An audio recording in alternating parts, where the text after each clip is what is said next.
Sometimes you just need to be a bit superstitious, man. It could work in your favor because I made a video a couple of days ago after having made an observation that Umbata has not lost a game that he has started this year. So Hugo Bros, if he was superstitious, he could have went with that. However, there are more reasons to why I think Umbata should have started this game.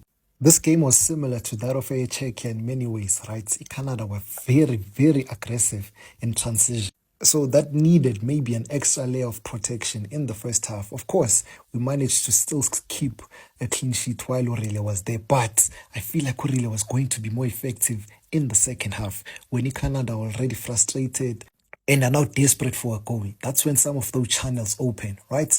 But then for the majority of that second half, we made it very easy for Canada, right? Because we had no one linking play in midfield to the attack. So all the balls were received, we had to go long. There were instances where Williams was being booed by fans actually because he was delaying time, trying to set those pressing traps. But Canada was simply sitting off because they knew that ultimately we were going to have no option but to go long. And they won most of those duels and most of the second balls.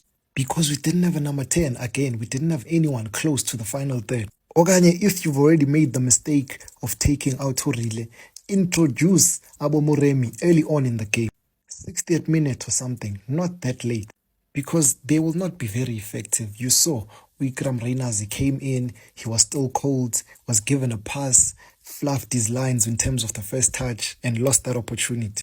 But I'm telling you, if Wikram Reyners had been playing for 10 more minutes before that opportunity came, he probably makes a better decision.